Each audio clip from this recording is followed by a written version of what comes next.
semua dah enroll dan masukkan enrollment key yang saya dah berikan sebelum ni. Masuk nama saya tu dan enroll. Seterusnya quiz tu akan bermula pukul 6 petang. Saya buka sehingga pukul 7 petang. Tapi quiz tu hanya boleh dijawab dalam tempoh 15 minit saja. Tapi open untuk quiz tu, ini siapa yang ada hal dan sebagainya. So saya buka sehingga pukul 7 petang, 1 jam saja Make sure petang ni kamu get ready lah pukul 6 Okay. Apa yang tips-tips untuk quiz tips-tips untuk quiz tak ada apa pun, cuma kamu kena tahu tentang karakteristik of cyberpreneurship. Dengar saya cakap Dengar. Okay. So kena carilah kena study lah tentang karakteristik of cyberpreneur. Sebelum ni kita ada lihat video Jack Ma tu pun ada juga kat situ karakteristik dia. Lepas tu cyberpreneurship tu apa yang dimaksudkan dengan cyberpreneurship. Then entrepreneurship ataupun cyberpreneurship, apa elemen yang ada ataupun proses dia. Seterusnya dalam apa tu entrepreneurship tu okay, dia punya sumber-sumber sumber-sumber dia. Seterusnya apa yang dikatakan dengan copyright, patent and trademark, apa yang dikatakan dengan intellectual properties. Lepas tu apa yang ada dalam internet business. Apa yang penting dalam internet business. Ni last week kita dah bincang semua ni. Saya dah terangkan semua ni. Then kita ada future challenge, opportunity of cyber business. Okay, dia punya future dia, current challenge. Lepas tu dia punya opportunity untuk cyber business ni. Then ada juga soalan tentang internet marketing yang last week yang saya ada minta cari juga tu. Digital marketing tu kan lebih kurang lah macam internet marketing. Okay, tu je dalam topik satu yang ada. So kena study sikit lah, kena faham, kena tahulah kena baca sikit sebab untuk topik satu ni memang dia lebih kepada teori. Okay, tanpa buang masa saya teruskan, kita pergi pula pada topik yang kedua.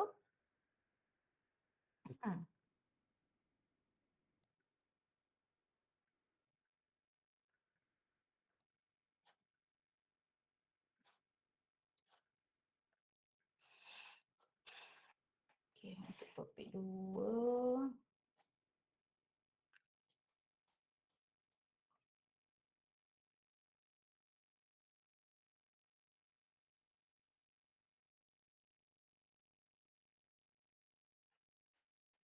Ni mungkin kamu ada ambil juga nota yang saya dah letak dekat sidos tu untuk topik dua.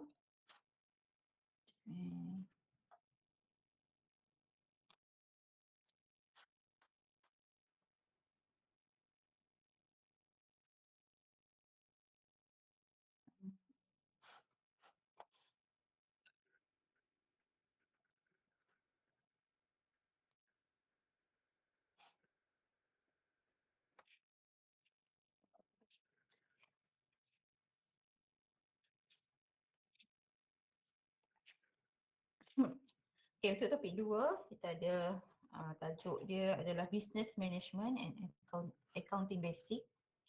Okay, so untuk topik dua ni, tengok dulu dia punya 2.1.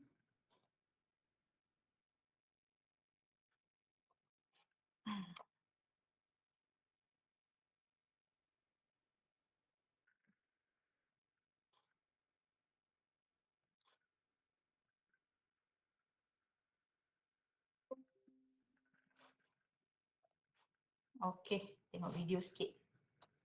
Function of management. So kita ada untuk management in business. 2.1 ni kita ada understand the management in business. So management function ni ada 4. First is planning, second organizing, Three, leading, and number four is controlling. Okay, tengok sikit video pendek ni. Management involves far more than just telling others what to do. Before any of you decide that you think you can do your boss's job, let's take a look more into what a manager does. The major functions that a manager completes can be categorized into four different functions known as planning, organizing, leading, and controlling. For some of us, we only see the final two, leading and controlling. But you should know that for every managerial behavior you do see, there is an equal amount that you do not. Behind the manager's closed door, they spend a good deal of their time planning and organizing so that they can effectively carry out the functions of leading and controlling. Now, before you think your boss is different, you should know that the four functions of management are standard across industries. Whether Boleh dengar suara dia? Okay, thank you. Okay. that be in a manufacturing plant, a home office, a grocery store, a retail store, a restaurant, a hotel, or even an amusement park. Effective managers understand how planning, organizing, leading, and controlling. Okay, effective manager understand how planning, organizing, leading, and controlling are used to achieve organizational success. Kamu as a manager, as a boss, nanti as a leader, kena tahulah ni Okay. Are used to achieve organizational success. Unfortunately, I do not have a rebuttal for those of you who have ineffective managers, but perhaps learning a little bit more about the four functions of management will help to identify what steps your ineffective manager needs to take to become an effective one. Try to think of the four functions as a process where each step builds on each other. Managers must first plan, then organize according to that plan, lead others to work towards the plan, and finally, evaluate the effectiveness of the plan. These four functions must be performed properly and, when done well, become the reason for organizational success. The first of managerial functions is planning. In this step, the manager will create a detailed action plan aimed at some organizational goal. For example, let's say Melissa, the marketing manager, has a goal of increasing sales during the month of February. Melissa needs to first spend time mapping out the necessary steps she and her team of sales representatives must take so that they can increase sales numbers. These steps might include things like increasing advertisements in a particular region, placing some items on sale, increasing the amount of required customer to sales rep contact, or contacting prior customers to see if they're interested in purchasing additional products. The steps are then organized into a logical pattern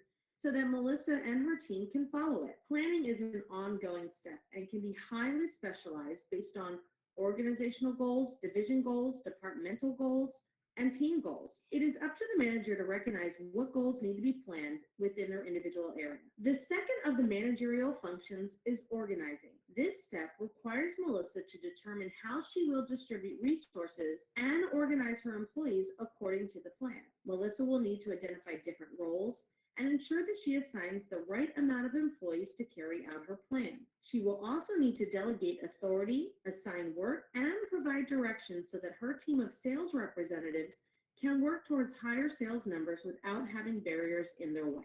The third function of management is leading. In this step, Melissa spends time connecting with her employees on an interpersonal level. This goes beyond simply managing tasks. Rather, it involves communicating, motivating, inspiring, and encouraging employees towards a higher level of productivity. Not all managers are leaders. An employee will follow the directions of a manager for how to perform a job because they have to, but an employee will voluntarily follow the directions of a leader because they believe in who they are as a person, what they stand for, and for the manner in which they are inspired by the leader. Controlling is the final function of management. Once the plan has been carried out, evaluate the results against the goals. If a goal is not being met, the manager must also take any necessary corrective actions to continue to work towards that goal. For example, if Melissa noticed that her team was behind in their sales halfway through February, she will need to put in place the necessary provisions to ensure that the second half of February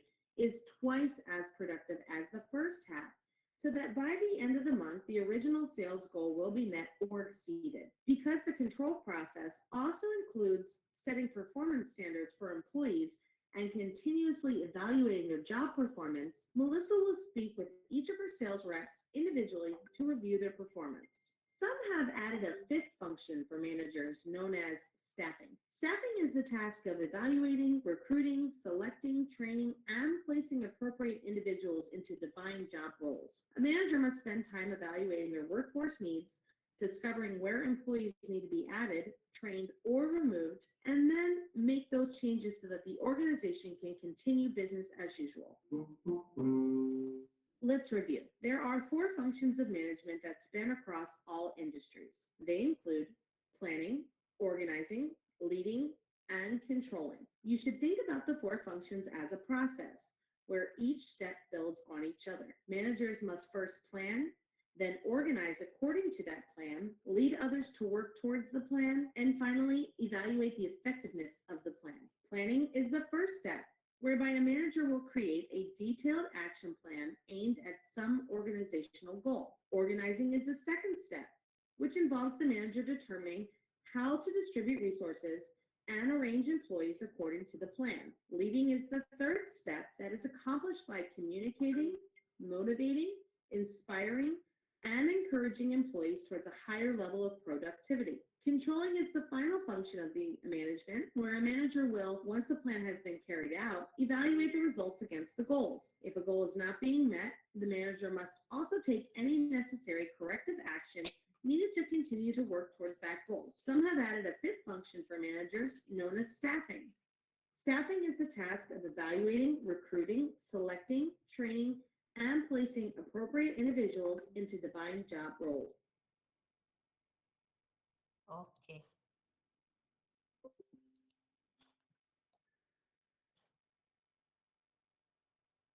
Improve. Okay, tengok satu lagi video. Sama juga tentang, masih lagi tentang management in business, planning, organizing, leading and controlling.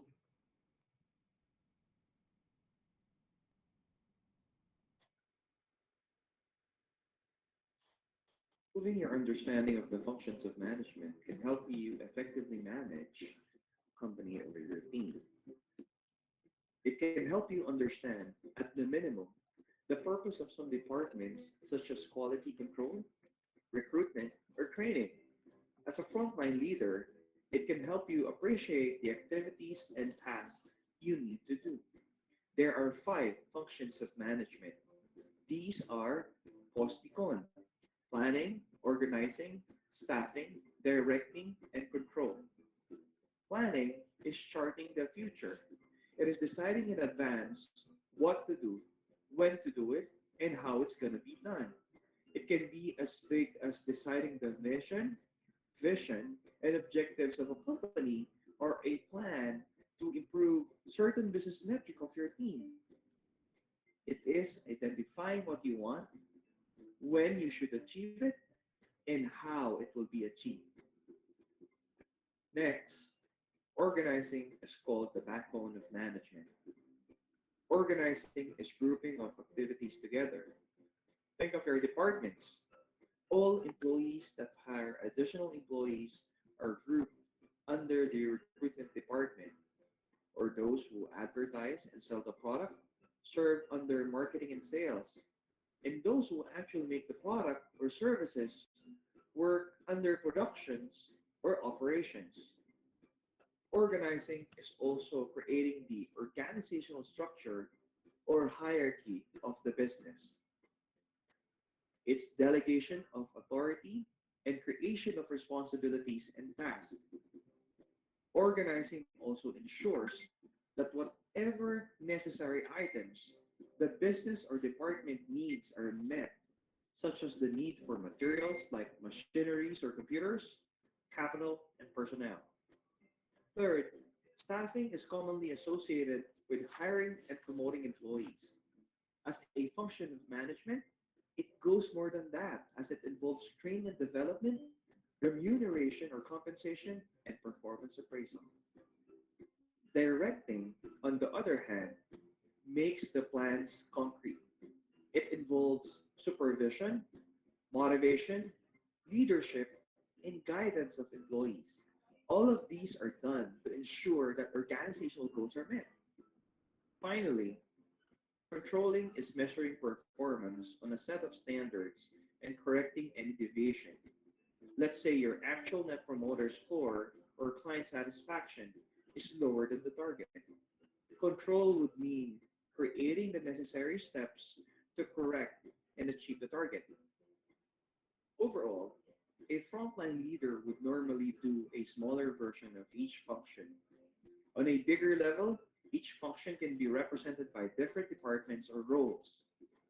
Planning is normally done by middle managers and up, such as department managers or district heads. Organizing is done by HR or senior managers, while staffing is handled by training, recruitment, and HR. Directing is handled by frontline leaders or operations, and control is handled by quality control. These are just some general activities of each function. In each industry or business will have more or less depending on their needs and wants. So these are the functions of management. Click the thumbs up button if you like this video.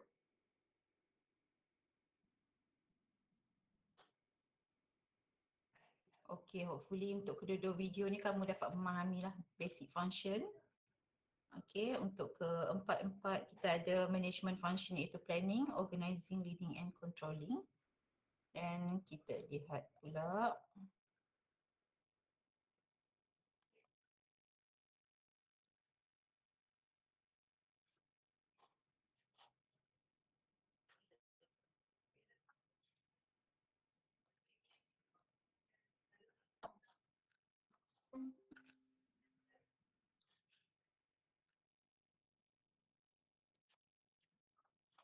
okay, slide untuk yang tadi tu.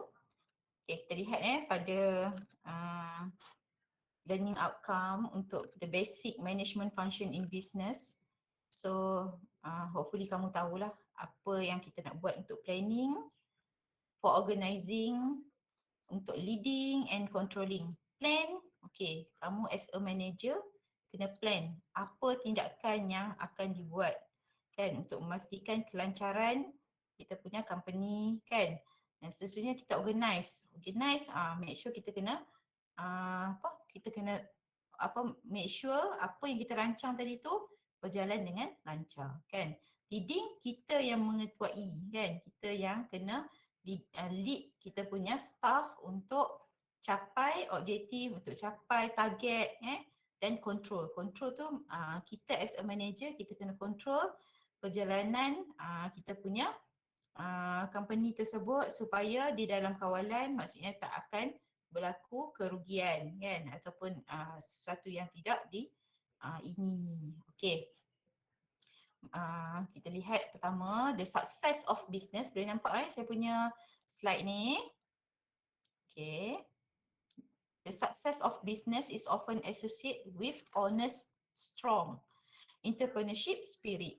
Maksudnya kalau kamu sebagai owner, okay, owner business tersebut, so kamu kena ada strong entrepreneurship spirit lah dekat situ Okay, kalau kamu pun macam main-main je nak buat bisnes, so dekat situ dia tak ada kekuatan dia, maksudnya kita tak ada passion dekat situ untuk buat bisnes, bisnes kamu mungkin akan mengalami masalah.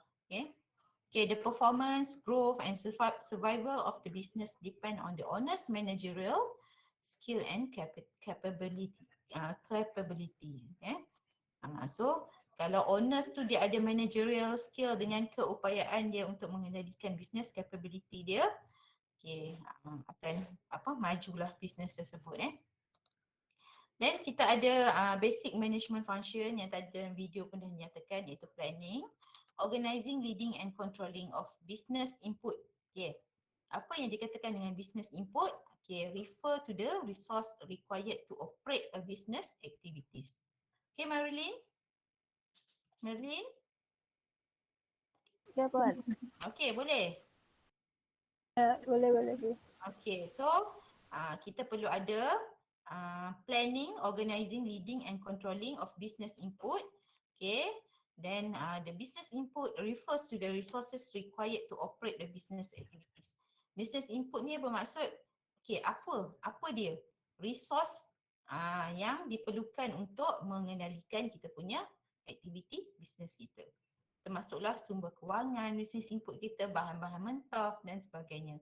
Okay, kita punya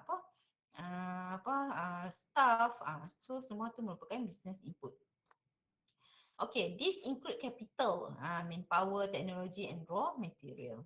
Okay, so di sini apa yang dikatakan dengan business input, jenis-jenis dia. For capital, capital ni apa? Source of finance ataupun modal. Okay, or fund need to required to operate a business or a project. Okay, seterusnya kita ada manpower. Manpower ni pekerja lah. The workforce of staff, or staff responsible for performing the task. Then kita ada teknologi. Okay, method of operation of product process, machine and equipment required to produce the output, whether product or services. Contohnya kamu nak buka kilang keripik. Pasti of course lah kena ada sumber kewangan. Kan? Lepas tu perlu ada staff. Bila kita nak buka kilang ni, kilang besar. So kita memerlukan banyak tenaga pekerja. Kalau kamu buka perusahaan keripik dekat tepi rumah, tak apalah kan. Setakat macam Iman, dia nak buka perusahaan keripik kat tepi rumah, dia buat sendiri je semua tu. Tapi kalau kamu buka kilang keripik, so dekat situ perlu ada staff yang ramai. Okay. Dan bila kita dah buka kilang, of course dah kita kena ada mesin. Okay.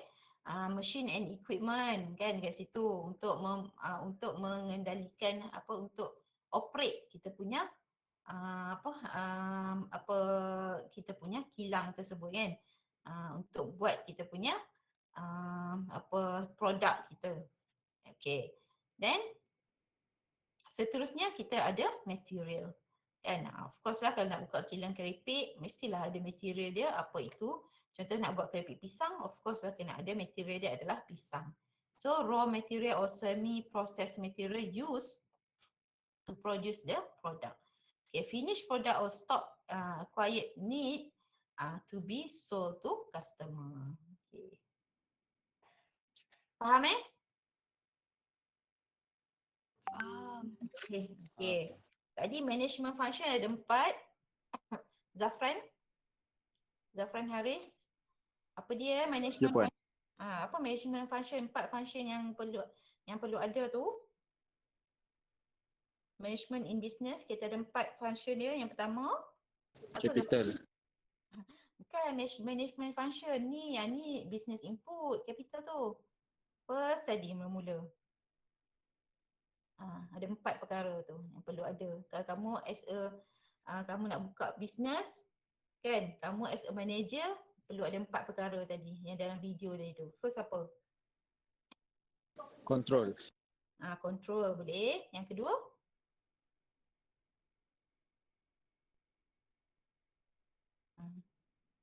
Apa yang kedua, Zafran? Planning. Leading. Okay. Tim Yankai? Ada pun. Yang ketiga apa? Kalau kamu sebut 2, ada 2 lagi. Management function. Nak buka bisnes ni, kena ada apa?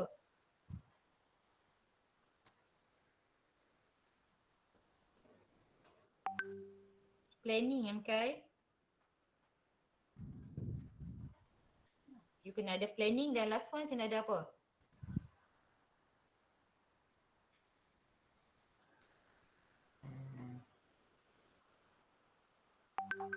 Kamu ada staff, kamu kena buat apa? Nak organize dia kan? Okay? Okay, next. Ni yang dikatakan dengan business input. Okay.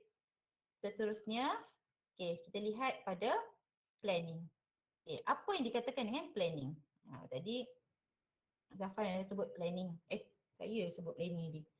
Okay, planning is the most important management function of manager. Okay, paling penting ni. Okay, planning cover the activity of formulating company's policy and procedure. Kena tahu company policy and procedure. kena buat business vision, mission, goal and objective. Kena plan a workable strategy to achieve the vision, mission, goal and objective. And last one, delegate task to capable workers. So semua ni kita kena plan. Okay. Kalau kamu plan tak betul, okay, dan kamu tak delegate task to capable workers yang sepatutnya, maka kamu punya yang lagi 3 tu pun akan tak berjaya lah. Okay. Next kita ada apa yang dikatakan dengan vision tadi. Vision is long term goal of the business. Manakala mission is defined long term goal of company but in a specific time. Okay, vision contohnya matlamat company kamu adalah ingin menjadi company nombor 1 di Malaysia. Itu vision kamu, visi. Manakala mission pula, okay, nombor 1 di Malaysia pada tahun bila? Pada tahun 2030 contohnya. So itu adalah mission, misi pula. Okay, then kita ada goal ataupun objektif. Okay, untuk support the achievement of business mission and vision. A good objective should be specific, measurable and achievable, realistic and have a time frame. Okay, so kalau kita nak tetapkan goal ataupun objektif untuk kita punya company, mesti kena spesifik, measurable yang boleh diukur, yang boleh dicapai, yang realistic dan have time frame, mempunyai time frame. Okay. Dan kita lihat seterusnya. Yang kedua adalah organizing. Okay, apa yang dikatakan dengan organizing? Dalam video tadi pun dah diterangkan. The word organize mean to properly arrange. Kan, kita nak susun bagi elok organize. Kan, organizer. Kan, so dia merupakan planning. Okay, next, apa? In a business entity organizing refer to the activity of designing an organizational structure. Kat sini dah start hujan ni. Takut tak dengar pula. Its activities include, okay, specify job responsibilities. Okay, ni untuk organize Okay, seterusnya resource allocation. Dividing a job and task among department, and last one, handling the infrastructure and operating method. For organize. Okay, ingat organizing tu properly arrange. Kita uruskan dengan betul. Okay. Next, kita ada leading. Okay, for leading.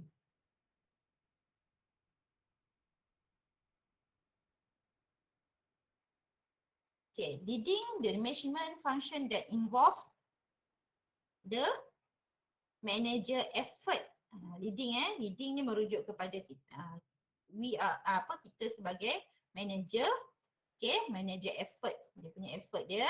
Okay, to stimulate high performance by employee and include directing, motivating and communicating with employees, individual and in group. Okay, so kita as a leader, okay, kita kena buat apa? Kita kena arahkan. Kita kena bagi motivasi. Kita kena berkomunikasi dengan kita punya staff. Okay, secara individu ataupun secara dalam berkumpulan. Contohnya kalau kita nak marah dia, kita tak boleh marah lah daripada depan staff lain. Mungkin kita kena panggil dia masuk dalam bilik dan kita kena bagi nasihat. Dan mungkin ada juga yang kita boleh bagi nasihat secara berkumpulan. Contohnya macam team untuk bahagian operational team. So dia ada team dia, operasi kita tu, dan mungkin kita boleh bagi nasihat secara group. Kena tengok situasi. Okay. Dalam leading activities include directing the workforce, motivating employees to perform their tasks, communicating with employee, providing and receiving feedback from subordinate or employee, then develop interpersonal and good communication skill and lead motivate the workers. Ini fungsi-fungsi ataupun aktiviti yang boleh dijalankan if you as a leader ataupun as a manager. Okay, seterusnya untuk controlling. is a monitoring function to ensure that activity carried out on the right track in achieving the goal set out by the business. Control, kita kena kawal lah kan. Sebab apa? Supaya kita punya aktiviti ataupun kita punya perjalanan, kita punya business tu dalam right track, on the right track. Okay? And achieving the goal set, mencapai goal matlamat kan yang telah ditetapkan dalam business. Okay, activities include, okay, apa yang ada dalam controlling ni? The setting performance standard that indicate progress toward long-term goal. Seterusnya monitoring staff performance. Controlling ni termasuklah kita kena monitor staff performance. Kita kena perhatikan pencapaian staff through performance data evaluation. Kan, sebab kita takut nanti ada staff yang tak perform, kita bagi gaji pada dia, maksudnya macam merugilah kita punya company kan. Kita bagi gaji pada dia tapi dia tak buat kerja kan. Okay. Then identifying performance problem by comparing performance data against standard and take corrective action. Okay. Okay, seterusnya terlihat dah lengkap dah untuk yang keempat-empatnya. Kita ada planning, organizing, leading and controlling.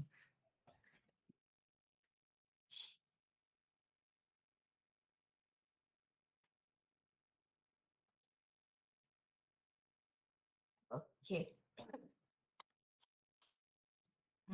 Kita lihat kalau group activity ni.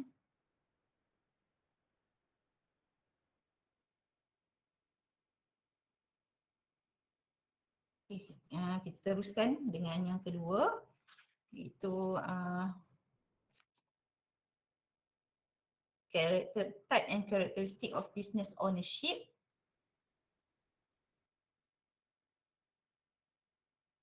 Okay, tengok video yang kedua.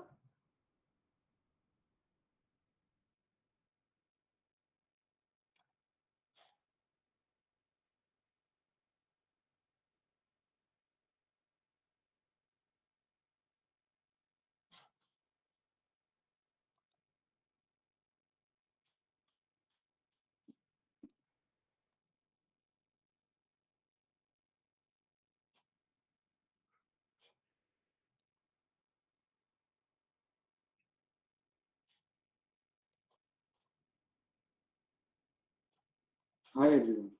What a wonderful day it is, isn't it? And today we will discuss an important topic in business, the basic forms of ownership. Let's begin. First, sole proprietorship. It is the simplest and most common structure chosen to start a business. It is owned and run by one individual. That person is entitled to all profits and responsible for all debts and losses. He may hire employees, for example, a general store owner. Second, partnership.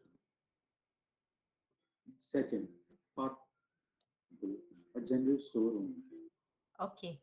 So kita ada beberapa karakteristik. Kita ada lebih kurang ada 5 karakteristik and types of business ownership. Business ownership tu tahu tak apa? Yang kita syarikat pemilikan. Okay. Okay, syarikat pemilikan. Okay. So kita boleh, kalau kamu as a owner, kamu boleh tubuhkan syarikat kamu berbentuk sole proprietorship. Okay, sole proprietorship ni adalah syarikat milikan tunggal. Milikan tunggal tu bermaksud dipunyai oleh kamu saja. Own and run by one person saja. Okay, contohnya Nurul Najihah, dia nak buka bisnes, dia kata dia nak buka sole proprietorship ataupun milikan tunggal. Hanya dia sahaja yang boleh jadi owner company tersebut. Okay. Dia akan dia punya entitled to all profit and loss. Maksudnya segala keuntungan dan segala kerugian adalah di bawah tanggungjawab Nurul Najihah. Okay, itu kalau kita buka syarikat jenis sole proprietorship. Okay. So proprietorship ni adalah syarikat milikan tunggal. Okay, faham Najia? Okay, so Faham. So proprietorship ni biasanya kalau kamu lihat dekat luar, kamu pergi kedai runcit, kamu pergi kedai makan, itu adalah syarikat milikan tunggal. So proprietorship. Okay, Yes, sir. seterusnya. It is the most common type of business structure with more than one owner, that is, two or more individuals. Most business partnerships are general partnerships. A general partnership is a partnership that all partners have responsibility for the business and liability for business debts. There can also be a limited partnership. A limited partnership is a partnership where at least one owner is a general partner and at least one is a limited partner. The general partners make the everyday business decisions and are liable for business debts. However, limited partners simply invest and their liability is limited to their investment. Another type of partnership can be limited liability partnership or LLP. It is a newer form of business partnership where all of the owners have limited personal liability for the business. There are no general partners in LLP, but is similar to general partnership. Also, one partner is not responsible or liable for another partner's misconduct or negligence. Third, corporations. It is a business entity that is owned by its shareholder or shareholders who elect a board of directors to oversee the organizational activities. It can be government owned or privately owned, including profit and non-profit corporations. A privately owned can be privately held by a small group of individuals or publicly held with publicly traded shares listed on a stock exchange. Fourth, limited liability company or LLC. This type of business organization protects their owners or shareholders from business failure by doing business under a separate legal entity with certain legal protections. For example, if an LLC is forced into bankruptcy, then members are not required to pay the debts with their own money. The creditors cannot look to the owners for payment. The debt was with the LLC, not with the people that own the LLC. Fifth, franchise. It is an authorization granted by government or company to an individual or group enabling them to carry out specific commercial activities on their behalf. For example, acting as an agent for a company's products. So these are the five types of ownerships in business. If you like this, please share it with others. Okay. So kita ada sole proprietorship, milikan tunggal. Yang kedua kita ada partnership. Dia boleh dimiliki oleh lebih daripada seorang. Seterusnya kita ada limited liability partnership. Lepas tu tadi dia ada tunjuk untuk franchise. So kita ada private limited company and public limited company. Kita tengok video yang lain dulu.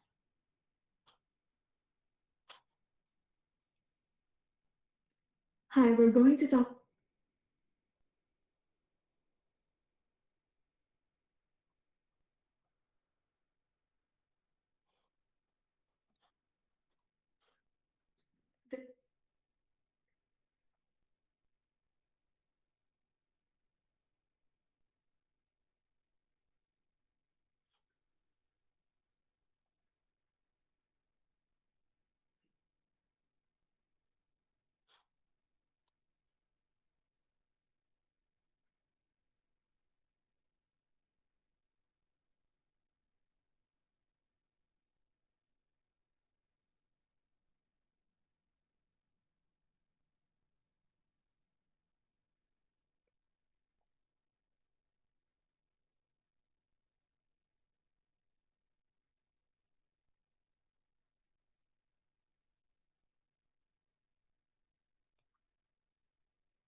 From an accounting perspective, the three most common classifications of businesses are the sole proprietorship, the partnership, and the corporation. Let's start with the sole proprietorship. A sole proprietorship is where one person starts a business. It could be as simple as opening a lemonade stand in your neighborhood. It's easy to set up, You have full control over it, and there aren't many tax requirements. However, there are some drawbacks. In a sole proprietorship, you have unlimited liability. This means that if your business is unable to meet financial obligations, a creditor, like the bank, can come after your personal assets, such as your house or even your car. The primary way you'd be financing your business is through bank loans or personal investments, and the life of your business is only as long as your own. The primary way you'd be financing your business is through bank loans or personal investments, and the life of your business is only as long as your own. Now let's say you decide to open a lemonade.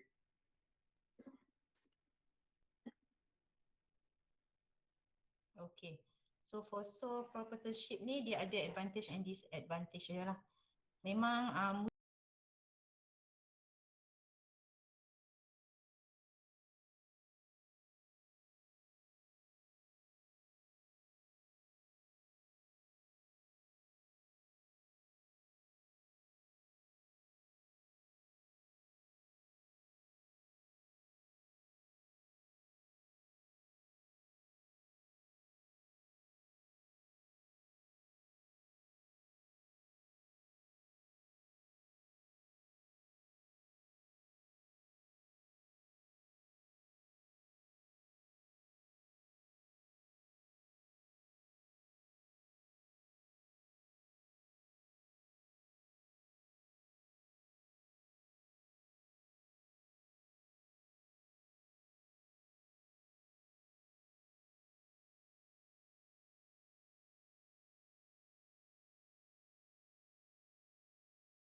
Jadi kalau untuk mereka tunggal dan juga untuk perkongsian ini agak mudah proses pendaftaran perniagaannya.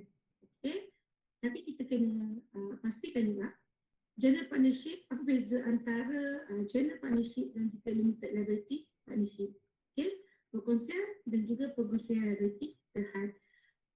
Macam yang saya terangkan sebelum ini tadi, dan perkongsian ni minimum 2 orang, maksimum 20 orang. So kita andaikan bahawa dalam perkongsian itu tugas semua dibagi secara rata. Okey. Pembagian untung, kerugian semua dibagi secara rata.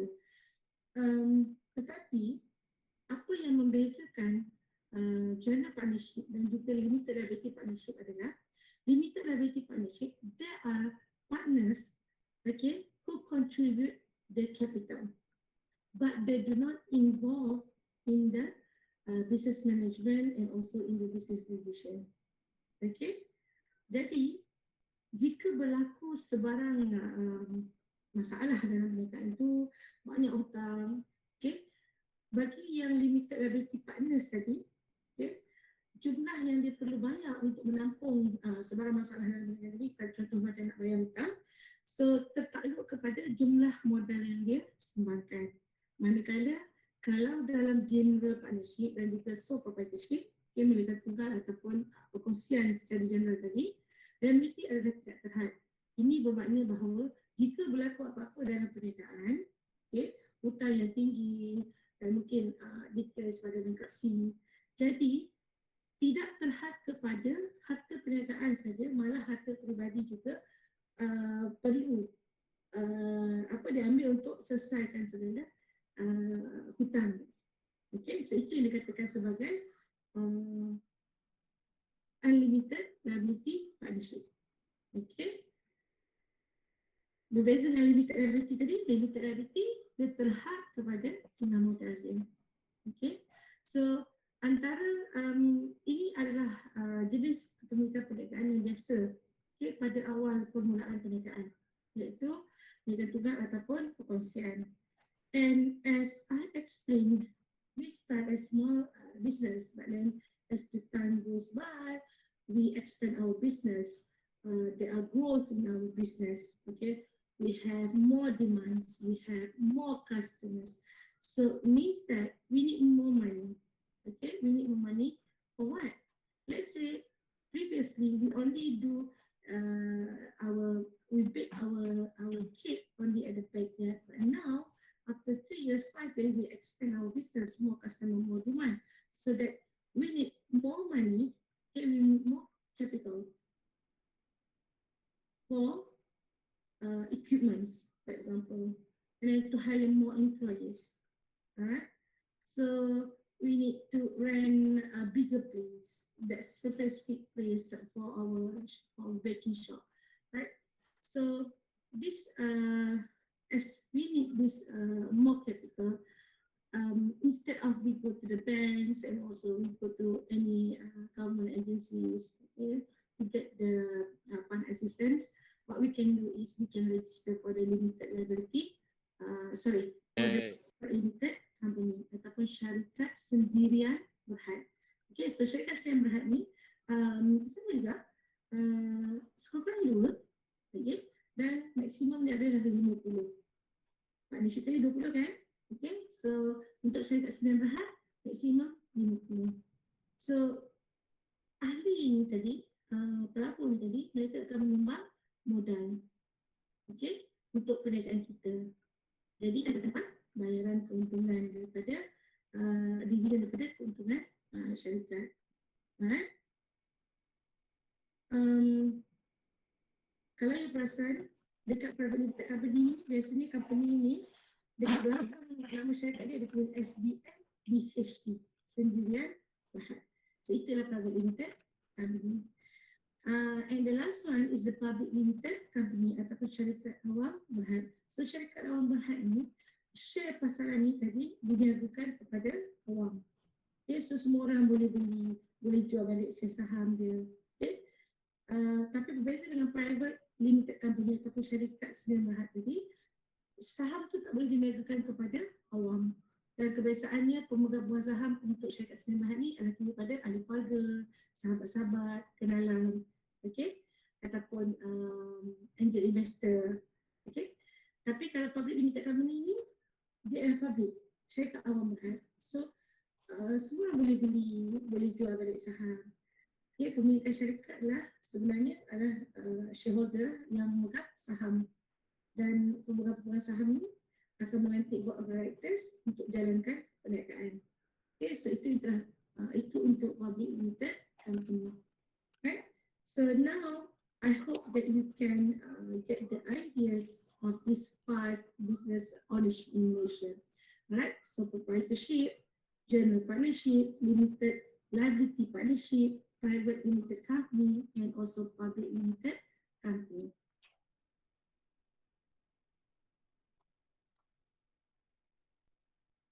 Okey. Firial, Humaira, boleh faham tak? Ya, faham Puan. Okey.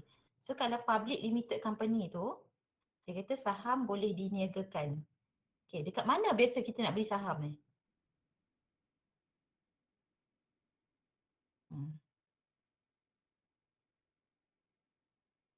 Kat mana? Firial, biasa tengok kat mana orang jual beli saham ni?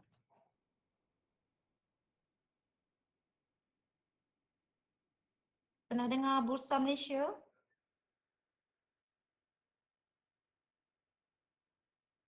Hairul, tak pernah dengar Bursa Malaysia, Hairul? Pernah tengok berita tak? Saham naik turun tu? Tak pernah tengok apa ni, tengok TV, tengok cerita apa je. Pernah Puan? Kan?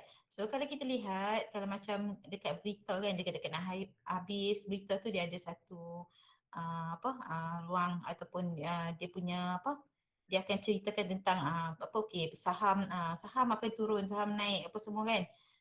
Yang diniagakan dekat Malaysia ataupun dekat Bursa Malaysia ataupun dekat BSKL kan, dipanggil dulu BSKL, sekarang dia panggil Bursa Malaysia, ataupun yang dekat yang overseas punya. Okay, so dia akan bagi tahu lah saham FNN meningkat, lepas tu saham apa lagi, KFC menurun. So yang itu saham yang diniagakan itu merupakan public limited company. Okay. Apa tu company secara terbuka. Maksudnya kita boleh beli saham. Maksudnya Firia, Hairul pun boleh beli saham dekat situ. Okay. So dengan syarat kita kena buka ni dululah, kena buka account CMD, lepas account CDM untuk kita melayakkan kita membeli saham-saham yang diniagakan dekat Bursa Malaysia tu. Lepas tu kamu boleh buka account, kalau dekat Maybank tu dia ada kita boleh beli melalui Maybank, tapi dengan syarat kamu kena buka account CDM dulu. Okay. Then kamu pun boleh jadi part of partnership untuk ahli yang bila kita beli saham kan, kita termasuk salah seorang dia punya partnership untuk company tersebut. Dengan syarat semua saham yang diniagakan tu merupakan public limited company lah. Tapi kalau private limited company, Iman Nur Hakim, private limited company pula, saham ni diniagakan pada siapa je? Dibuka pada siapa je? Private. Menteri. Ya? Zafran? Zafran sebut apa Menteri. Menteri. Zafran. Kalau private limited company ni, dia niagakan saham dia buka untuk beli, siapa-siapa beli tu adalah ahli keluarga dia dengan kawan-kawan terdekat dia sahaja. Itu yang dikatakan private limited company. Private. Kan, sendiri yang berhad. Maksudnya dia tak buka kepada orang awam untuk beli. Tapi kalau berbeza dengan public limited company, siapa-siapa pun boleh beli. Zafran boleh beli, Najihah boleh beli, Adik boleh beli untuk saham company tersebut. Dan kita akan jadi sebahagian daripada ahli lembaga pengarah, ataupun kita sebahagian daripada partnership lah. Cuma kita tak perlu pun pergi berniaga dengan dia. Kita jadi pemilik saham syarikat dia. Okay. Okay, Sharifah Nadra. Sharifah Nadra. Ya, Puan. Untuk partnership, berapa minimum perlu ada partnership? Partner dia, berapa minimum perlu ada? Minimum. Kalau kamu nak buka company jenis partnership, paling minimum berapa orang?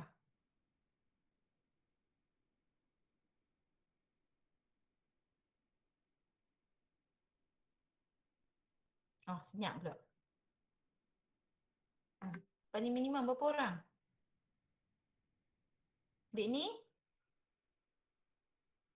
Kavina?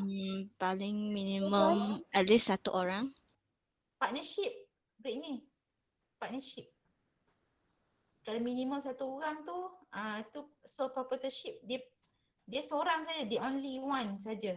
Kalau sole proprietorship. Tapi At least 1 more person. Yes. Kalau bila kita kata partnership, partner mesti ada kawan. Kan? Mesti ada pasangan. So at least kena ada 2 orang. Sekurang-kurangnya 2 orang. Maksimum 20 orang. Okay? So apa seterusnya? Kita lihat slide sikit lagi.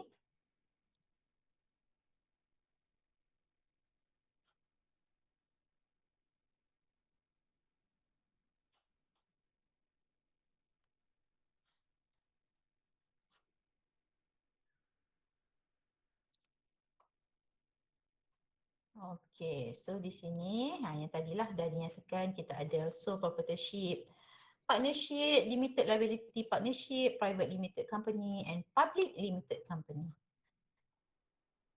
Okay, so kita lihat di sini, okay, sole proprietorship ni sole trader, okay, dan di sini dia adalah owner adalah one individual saja. Okay, so nanti kamu bacalah. For example, tailor shop, kan, kedai apa? Tailor shop apa? Kedai jahit pakaian, kan, beauty salon, restoran, minimarket, semua tu dimiliki oleh seorang saja. Yang selain daripada tu adik-beradik dia apa semua tu tak boleh dimiliki. Okay, kalau owner tu meninggal dunia, Najihah, sole proprietorship ni, owner tu meninggal dunia, dia tak boleh dimiliki oleh dia punya company tu, tak boleh dimiliki oleh ahli keluarga yang lain. Dia kena daftar baru. Okay. Okay, so every asset and all that in the business is owned by the proprietor or owner. Orang tu saja. So aset dia ke hutang dia semuanya di bawah tanggungjawab owner tersebut. Okay. Then biasanya kadang tu kalau kamu lihat kan, tailor shop ke ataupun kedai gunting rambut ke, dia tak nama apa kalau dekat balik pulau ni apa nama barber shop tu. Aduh lupa pula saya. Okay, ataupun kamu lihat kedai makan kan, kedai makan Pak Jabik kan, ataupun kedai jahit pakaian Ali, ataupun beauty salon apa Alia Beauty Salon. So dia banyak gunakan nama dia sendiri. Okay, a trade name or business name. Okay, so di sini kalau kamu lihat kedai-kedai runcit pun sama juga. Kadang tu Barkat Ali Store kan, dia tak nama dia sendiri. Sebabnya dia milikkan tunggal, hanya dia saja sebagai owner. Okay, boleh faham seterusnya. Okay, so characteristic of sole proprietorship ni tadi pun adalah easy setup, unlimited liability, management and income tax dia. Okay, you need to pay personal income tax and not business tax. Itu yang untungnya kalau kita buka company sole proprietorship. Okay, milikkan tunggal ni. Kita cuma bayar income tax personal, cukai pendapatan apa yang peribadi je, bukan business tax. Okay, next partnership. Partnership ni di mana kamu tahulah dia mesti more than one person yang yang daftar untuk partnership. Okay, partnership ni dia ada agreement, competency of to enter into contract, number of partner dia, okay, sharing profit dia, okay, unlimited liability dia and team spirit. So dia ada perkara-perkara yang dia tak sama dengan sole proprietorship tadi. Okay, then kita ada limited liability partnership. Okay, limited liability partnership ni dia adalah private limited company plus partnership. Private tu PLC tadi, private limited company ni dengan partnership dia combination, dia di mana dia menjadi limited liability partnership. Okay, so minimum partner adalah 2 partner, sebabnya dia sekurang-kurangnya kalau partnership kena ada 2 orang. Then limited, bila private ni maksudnya dia unlisted limited company. So di sini dia tak boleh niagakan dia punya saham kepada orang awam. Okay. Okay, any change in the partner will not affect the existing right or liability of LLP. Okay, then kita lihat terusnya kita ada private limited company. Kalau lihat company-company dia ada SDN BHD, sendian berhad kat belakang tu, ini bermaksud dia merupakan private limited company yang dimiliki oleh owner berserta dengan dia punya ahli-ahli pemegang share sahaja. Okay. So di sini minimum 2% dan maksimum 50. Dia lebih sikit pada private, daripada partnership tadi. Partnership maksimum 20 orang je. Okay, so seterusnya untuk private limited company, dia adalah limited liability. Okay, any debt are borne by the company and will not involve personal property. Semua dia punya hutang-hutang dia adalah milik company tersebut, tak berkaitan dengan hutang untuk personal property. Contohnya macam Najihah dia one of partner dalam private limited company. Dia ada rumah, dia ada kenderaan, dia ada tanah apa semua. Tiba-tiba syarikat dia muflis ataupun mengalami kerugian hutang yang banyak kan. Lepas tu dia tak melibatkan dia punya personal property. Maksudnya Nur Najihah punya rumah, kenderaan tanah apa semua tu tak akan ditarik oleh bank. Dia tak akan diganggu. Tapi kalau tadi partnership ni dia ada. Okay. So all partner are responsible for all debt earned by the partnership. Itu yang bahayanya. Tapi kalau private limited, private limited dia tak. Okay. Untuk limited ni LLP ni tadi.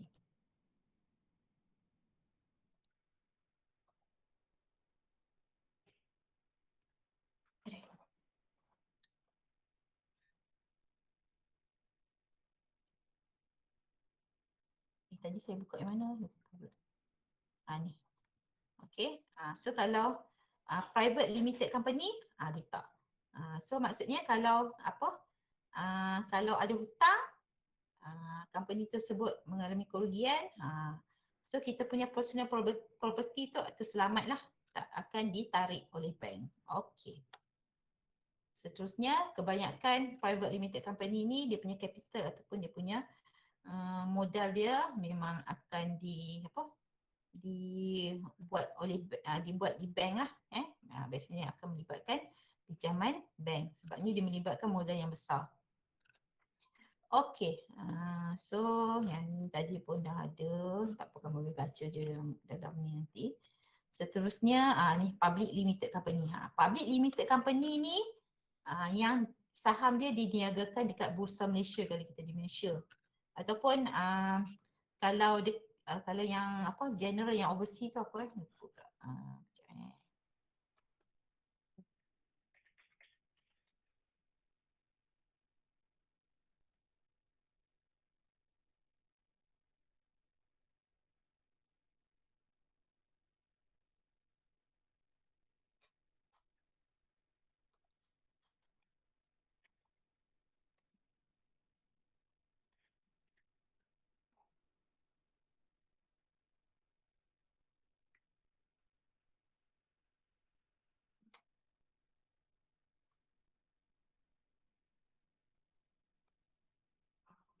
ataupun kalau yang untuk bursa saham terbesar di dunia adalah bursa saham New York ataupun New York SE, New York Stock Exchange.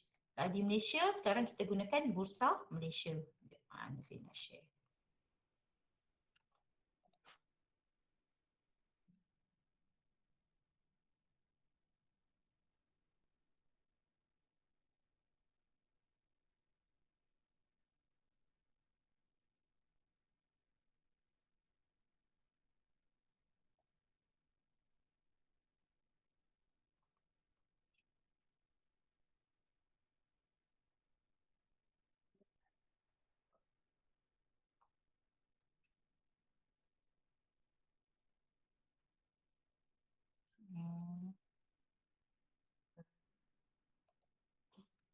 Indo. Okey.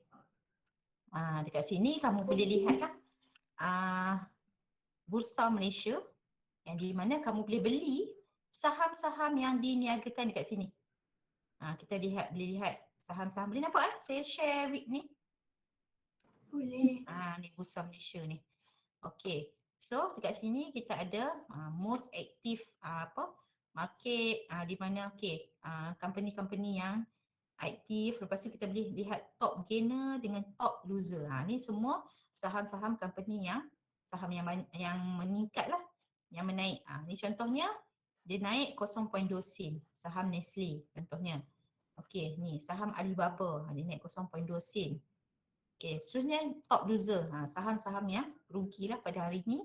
FNN dia turun 0.5 sen. Kan contohnya P Metal ataupun MSC kat sini 0.2 sen. Okay, sebelum ni 4.27. So dia turun sebanyak 0.27 contohnya. Ni kod, bagi kod company dia. Okay. Ni saya nak cerita detail pada awak pun dia agak complicated. Kalau kita nak beli apa semua kita kena buka account CDM. Okay, sekejap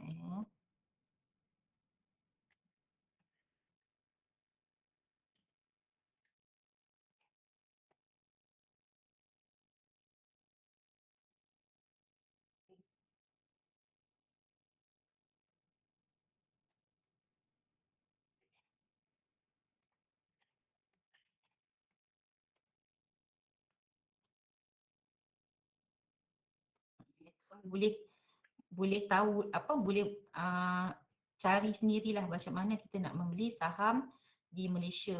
Okey. Saya tunjuk.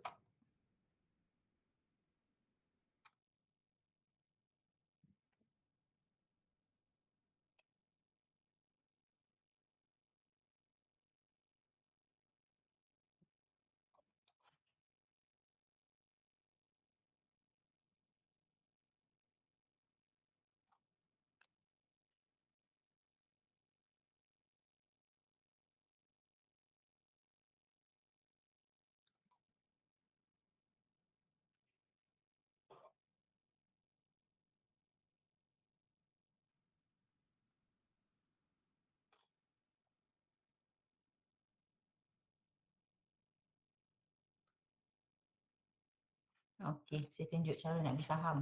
Okey, ni kalau kita nak beli saham syarikat apa? Apa tadi? Public Limited. Public apa? Public Limited Company. Ya, betul. Public Limited Company. Okey, so cara beli saham di Bursa Saham Malaysia tadi yang saya tunjuk tadi tu, Bursa Malaysia tadi. Okey, so pertama sekali kita kena tahu apa itu Bursa Malaysia. Okey, Bursa Malaysia ni adalah sebelum ni kalau sebut Bursa Saham Kuala Lumpur BSKL. Then dia bertukar menjadi Bursa Malaysia. Okey, dan di mana dia merupakan salah satu bursa yang terbesar di ASEAN. Okey, kepelbagaian produk termasuk equity, derivatif, offshore, Islamik, semuanya ada dekat sini. Then waktu dia membuka dagangan dia bermula pukul 8.30 pagi sehinggalah pukul 5 petang. Time ni kita boleh beli 8.30 pagi hingga 5 petang ni. Okey, dia tutup tengah hari. Kita nak beli kat mana? Kita beli secara online saja. Okey. Berapa unit saham dalam satu lot? Okey, kiraan satu lot saham tu bersamaan dengan 100 unit. Maksudnya kalau kita beli satu lot saham, kita ada 100 unit dekat dalam tu. So harga saham bergantung pada syarikat yang kita pilih. Okey, contohnya kita nak beli saham Google, boleh, tak ada masalah. Apple, kalau kamu banyak duit kan. Apple, Facebook, semua boleh beli. Okey. So kena semak dululah saham dia berapa harga. Okey, contohnya kalau dekat Malaysia, okey. Dia mewajibkan minimum kita beli 100 unit. 1 unit tu bersamaan dengan satu lot saham. Okey, contohnya kalau saham DG, okey. Harga satu saham DG bernilai RM4.42. Okey, so RM4.42 tu kita kena beli untuk 100 unit. Satu unit RM4. Kalau 100 unit berapa? Kat situ kita kena darab lah. Dan lebih kurang berapa yang kita perlu bayar.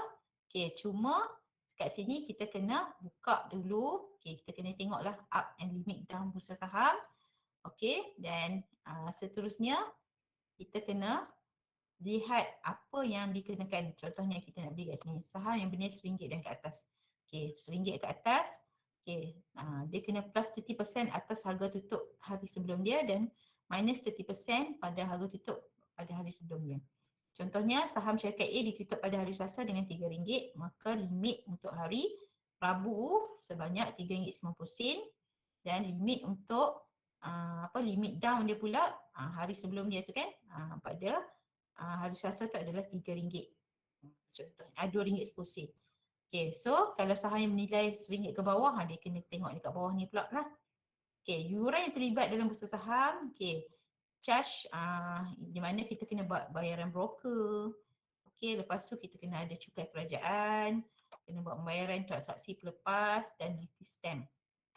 Contohnya tadi kalau kita nak beli nilai saham tu RM10,000, kita kena tambahlah duty stamp, lepas tu kita ada bayaran transaksi pelepas, cukai kerajaan, lepas tu bayaran broker plus minus semua, semua kita kena bayar lebih kurang. Tadi kita nak beli saham harga RM10,000, so RM10,000 RM21.48. Tak banyak pun. So kita charge tu hanya RM21.48. Okey. Cara kita nak beli saham di Bursa Malaysia ni, yang pertama kena buka akaun pelaburan saham di Bursa Malaysia ataupun nama dia CDS. Akaun CDS ni, akaun CDS ni kita boleh pergi dekat, contohnya sebelum ni saya ada pergi buka dekat Maybank Investment Bank ni. Kita register kat situ, isi borang apa semua, nanti kita kena bayar RM10 untuk buka akaun CDS ni untuk akaun trading. Okey. Seterusnya kita kena buka akaun tunai. Okey. Akaun tunai ni adalah kalau kamu buka dekat Maybank, so kamu ada Maybank Investment Bank, so kamu buka akaun Maybank untuk kita buat transaksi kat situ. Kan Maybank kan dia ada Maybank to you kan. Maybank online. So kat situ kita boleh buat transaksi dekat situ secara tunai, kita transfer dekat bank melalui bank je. Okay, langkah yang kedua kita kena cari broker. Untuk apa? Dia yang akan buat kajian, dia yang akan macam bagi cadangan dekat kita. Okey, cadangan nak beli apa? Untuk kita berlabur ataupun untuk kita jual semula kita punya saham tersebut. So kena cari broker. Yang ketiga, yang ketiga mana dia? Okey. Kita kena tahu berapa modal yang diberikan untuk beli saham di Malaysia. Okay, so kita kena lihat. Yang keempat, cara memilih saham untuk pelaburan. Okay, so kita kena tengoklah dekat sini. Saham tu naik ke, turun ke, sebab itulah kita kena ada broker untuk bantu kita. Okay. Okay, boleh Tu untuk kita beli saham di public limited company. Okay, Fakrul Suyuf. Mungkin ada di antara okey. Mungkin ada di antara kamu ni mak ayah kamu ataupun kakak abang kamu pun memang dah beli saham. Dah memiliki saham-saham dari public limited company ni. Mungkin kamu boleh tanya detail lah pada dia Okey. Next, tak habis lagi sikit lagi.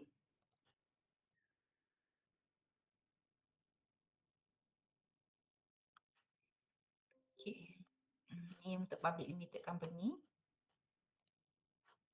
So characteristic of public limited company, kita ada board of director, limited liability, lifespan, okay, financial privacy, capital. Okay, so di sini board of director, kita pemilik saham, kita boleh jadi board of director dengan syarat kita punya share kita dalam saham kita tu memiliki lebih daripada 50% lah.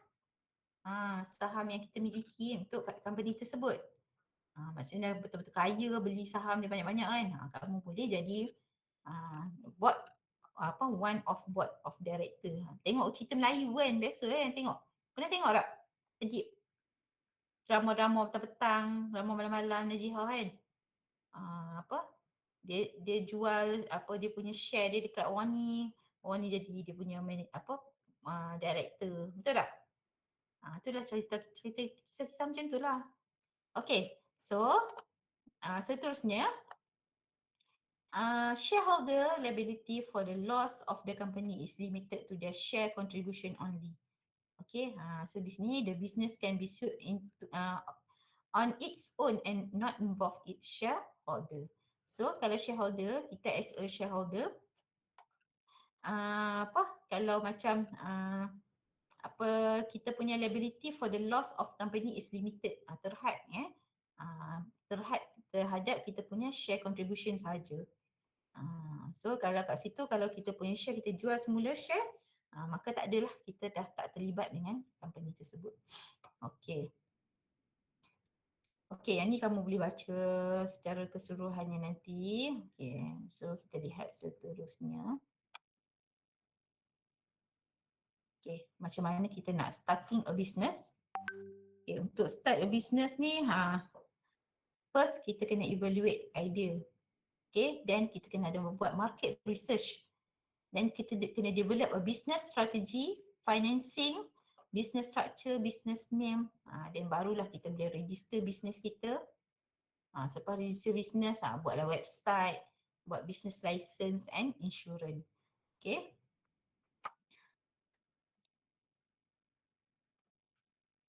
Okay, ni cara kita nak register kita punya business.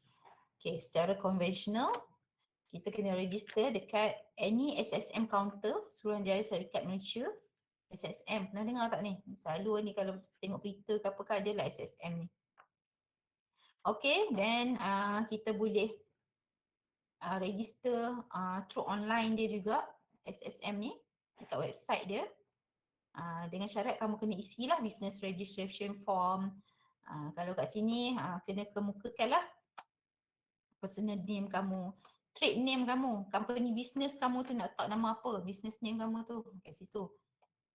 In case kalau kamu, contohnya Sharifah Nadra, dia nak register nama company dia, contohnya dia nak buka sole proprietorship, syarikat pemilikan tunggal dia nama Red Kebaya Trading contohnya kan, ataupun Red Kebaya ataupun Teller contoh. Bila dia trade name dekat sini dia cari, so kat sini rupanya dah ada orang pernah register Red Kebaya Teller tu. So dia tak boleh register nama yang sama. So dia kena tukar dan dia kena cari lain, nama yang lain. Okay? Tak boleh sama. Dalam Malaysia ni hanya ada satu je.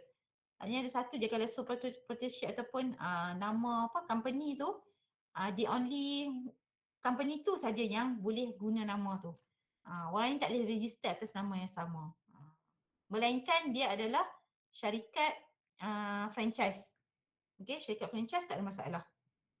Contohnya McDonald, kan? Tengok kita ada berapa ribu branch McDonald kan dekat Malaysia. Lepas tu KFC, tu tak ada masalah sebab itu adalah franchise. Dia boleh guna nama yang sama. Owner je yang berlainan franchise ni. Okay, next, ni untuk register business registration ni. Okay, bila kita dah register, can be made for a period of 1 year and not more than 5 years. So once kita dah register, kita kena menjalankan perniagaan lah. Okay, kena ada trade name kita, personal name kita. Okay, kalau kita letak atas trade name, trade name. Okay, maksudnya contohnya Adib dia nak buka bisnes, dia tak mau letak personal name dia Adib Omar Enterprise contoh. Kalau personal name RM30 je per year kita bayar. Tapi kalau trade name RM60 per year. Trade name ni contoh tadilah rate kebaya teller. Tak ada kena-mena dengan nama Adib kan. So tu dinamakan trade name. Okay. Trade name RM60 per year. Beza kan. Tapi kalau Adib dia tulis Adib Omar Enterprise. So dia guna personal name dia RM30 je per year. Okay. Kalau Adib ni dia ada branch dia pula. Adib Omar Taylor tadi ataupun Adib Omar Enterprise tadi dia ada branch. So branch dia pun dia kena bayar RM5 per year for each branch. Kat situ. Okay. Okay, ni procedure in registering business. Okay, secara online. Tadi yang secara konvensional. Konvensional maksudnya kamu memiliki kedai. Okay, ada kedai kat mana-mana. Ni kalau kamu nak buat business yang ada kedai. Ni kalau nak buat business online. Okay, Najihah kalau nak jual tudung ke apa ke, buat business online kena register ya sekarang. Tak boleh simply jual-jual macam tu je. Tiba-tiba je SSM ni dia tahu kamu buat business tanpa register, kena tangkap, kena saman, tak pasal-pasal dia. Okay, Sharifah Nadra. Okay, so business online ni kita kena register. Once kita buat business, lepas tu kena register domain name kita. Kita kena ada select web host. Maksudnya kita register, kita buat website kan. Kalau macam setakat kamu nak berniaga kat Shopee apa semua tu tak perlu. Tapi kalau kamu memang ada macam contohnya VV Yusof tu apa tu nama dia punya tu? Valley. Apa nama VV Yusof punya company tu? Dak. Tahulah Dak dia punya tu, dia punya online ni. Apa nama? Valley Fashion. Fashion Valley kan? Ingat saya. So yang macam tu, dia walaupun dia buat bisnes secara online, dia kena register dia punya bisnes dia. Okay. Okay, then begin advertising and marketing, comply with online business regulation and understand local tax requirement and international trade law. Okay. Okay. So tadi kita dah tahu prosedur, kita kena register company kita. Okay, then kita start kita punya business. Okay, tak semestinya ya Akmasha, kalau kamu nak start your own business ni tak semestinya kamu start business baru. Kita ada 3 cara. There are 3 ways to start a business. Okay, ada 3 cara. Yang pertama, memang kamu establish a new business, buat business baru. Contohnya tadi rate kebaya teller, contohlah kan. Memang tak pernah ada lagi business tu, kamu start dengan business yang baru. Okay, kamu set up sendiri, buat sendiri semua. Tapi, okay, kamu boleh juga start kamu punya business dengan buying an existing business. Contohnya Najihah tadi, dia ada rate kebaya teller tadi tu. Dia kata boring lah buat business teller ni. So, dia kata, Zafran kata, awak nak jual lah. Saya belilah daripada kamu. So, dia buying an existing business from Najihah. Okay. Faham? Dia menyambung perniagaan Najihah. Okay, tapi dia ada syarat-syarat dia lah bila kita buying existing business ni. Okay, seterusnya yang ketiga, running a franchise. Contohnya Marilyn, dia memang dia business minded, dia kata saya tak mau ni, saya nak buat business franchise. Dia ada modal yang lebih kan. So dia kata dekat balik pulau tak ada T-Life lagi, dia nak buka T-Life. T-Life one of franchise business. T-Life modal dia kena ada sekurang-kurangnya 100,000 Kalau McDonald sekurang-kurangnya berapa 500,000 kata saya dia punya modal dia. So kena bila once you want to start a business with a franchise business, memang siap sedialah dengan duit, dengan modal yang tinggi. Tapi kita tahulah hasil dia pun lumayan kan, betul tak? Siapa tak kenal McDonald, siapa tak kenal T-Life, siapa yang tak kenal Watson, semua itu adalah franchise company, franchise business. Yang memang orang dah tahu yang orang akan pergi beli barang dekat tempat tu kan. Betul tak? Khairul adik. Betul, betul. Okey, tadi kita nak tengok macam mana kita nak establish a new business. Ni macam kita nak start business baru lah ni, tak ada lagi. Okay, start the business we need to have a lot of experience, knowledge, skill and passion. Okay, Najiha, kena ada a lot of experience. Maksudnya sebelum buat business tu dah tahu dah selok belok dia, dah pernah dah pergi kerja kat kedai orang, dah tahu dah macam mana nak apa, dia punya pengetahuan, skill dia, passion yang perlu ada lah. Passion you as a apa, kamu nak jadi seorang peniaga kan, mesti kena ada. As a businessman, businesswoman ni mesti perlu ada passion. Okay, kalau new business ni involved in the invention of new product or services. Contohnya Najihah tadi dia kata banyak sangat kedai teller yang biasa-biasa ni, dia nak buat teller ni specialist untuk kebaya saja. Tu yang dia kata invention of new product kan, inovasi daripada produk ataupun services. Okay, seterusnya there are 3 critical factor that should be considered. Kalau new business ni kena ada lah the size of initial investment, expected sales and profit, availability of product. Okay, ni kena ambil berat. Sebab once kamu tak tahu availability of product tu kan, keupayaan produk kamu nak pasarkan tu ada tak orang nak beli, tak beli, itu kita risaulah kan. Kita sales and profit kita tu mungkin kita punya sale kita boleh tak ada langsung ke apa dan sebagainya. So yang tu adalah critical factor. Okay, then buying an existing business. Okay, tadi kita establish new business, kita buat business baru. Ni kalau kita beli business dari orang. Yang ni dia lebih mudah sikit sebabnya okay, buying a business that has been established is the most safe and effective. Okay, for entrepreneur to venture into business. Contohnya Hairul adik dia dah ada business bengkel, dia nak buat business lain pula. So bengkel dia ni dah complete dah all the equipment, machine, lepas tu dah ada staff semua, dia nak jual pada Akmasha. Dia terus jual. So Akmasha dia buying an existing business. So kat situ dia dah establish dah, dia dah ada customer, regular customer dia apa semua. Dia tak payah pening-pening dah nak pergi cari machine dan sebagainya. So, by purchasing an existing companies, it allows the company to expand and provide the opportunity to enter new market. Kat situ. Okay. Then, okay, step to purchase an existing business. Kamu kena tahu dulu, identify your interest.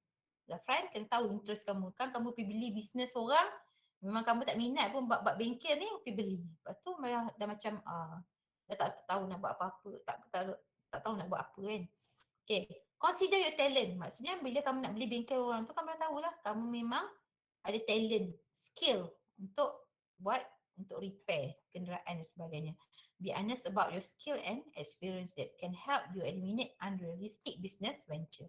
Okay, list condition for your business. Okay, so consider if a business has a condition that is unfavorable to you, such as location and time commitment. Contohnya nak beli bengkel tersebut terlalu jauh lokasi daripada rumah kamu kan.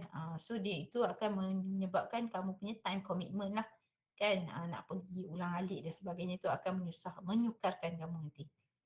Dan yang keempat adalah quantify your investment.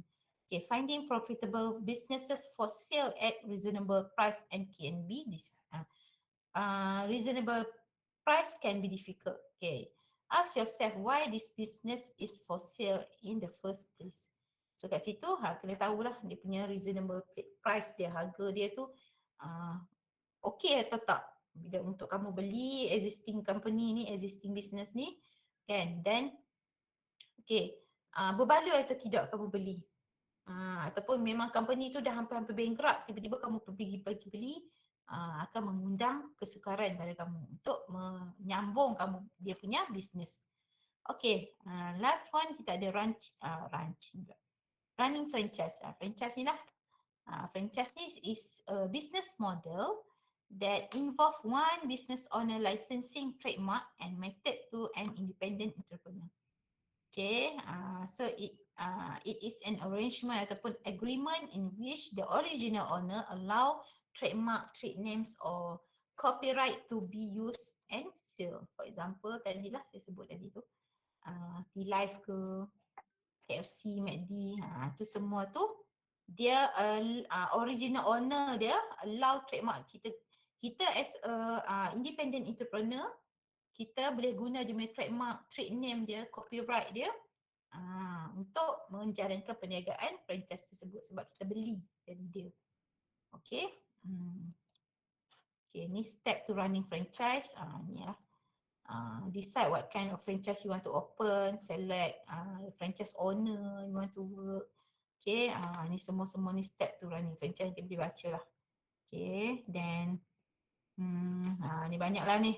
Nak franchise ni dia memang rumit sikit. Banyak perkara yang perlu kamu ikut, yang perlu kamu buat.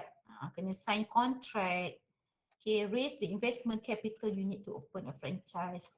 Review all the information and incorporate it into a business plan. Okay, follow all training. Nak buka franchise ni bukan simply macam tu je, kena pergi training dia. Okay, lepas tu kena ada location. Contohnya macam nak buka McD, kena ada lokasi. Kena ada, kamu kena sewa bangunan kan. Kalau nak buat McD yang ada drive-thru tu, kena ada bangunan yang memang boleh buat drive-thru dan sebagainya. Memang seterusnya order all necessary equipment to conduct your day-to-day business and furnish your franchise venue. Contohnya kalau KFC satu untuk selang beberapa tahun dia keluar dia punya version baru ataupun dia trademark baru, so kamu pun kena cat dah baru KFC kamu tu, contohnya kan. Lepas tu kamu kena ada employee, kena interview, kena hire kan. Lepas tu order your inventory, kena ada inventory, advertise the opening of your franchise, open your franchise. Banyak lah, banyak panjang cerita sikit untuk franchise ni. Okay. So habis untuk kita punya requirement in starting business, procedure registering a business.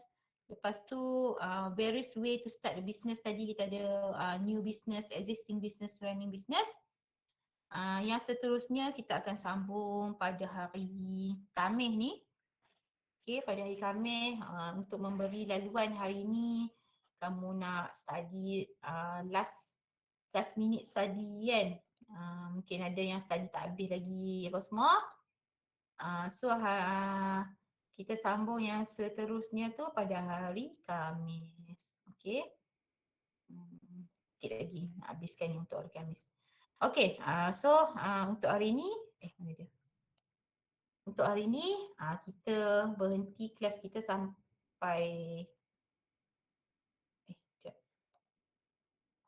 sampai sekarang 3.42, lebih kurang ada sejam lebih untuk kamu study untuk kuis pukul 6 petang ni. Boleh Akmal? Boleh Puan. Boleh madam. Okay. So tadi tips-tips yang saya dah berikan untuk kuis-kuis untuk pula untuk apa yang kamu nak kena study untuk kuis petang ni, tip-tip tadi saya dah berikan. So kita berhenti di sini dan pukul 6 jangan lupa. Jangan pula pergi jangan pula tak masuk untuk kuis petang ni. So yang mana yang dah done buat kuis, update dalam group. Jadi saya akan bagi list. Okay, nanti kamu update. Okay, done buat kuis, Okay. Okay, itu saja. All the best untuk kuis petang ni. Thank you very much semua. Sekejap, saya nak set gambar before. Buka kamera sikit. Buka kamera.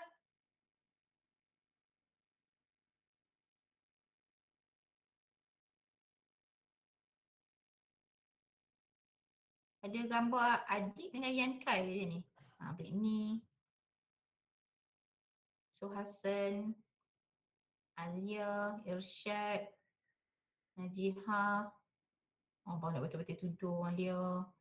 Rina, Akmal Shah, Nazrul Fahmi,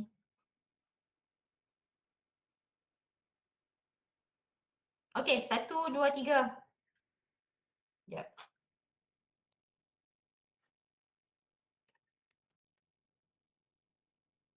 Sekali je. 1, 2, 3.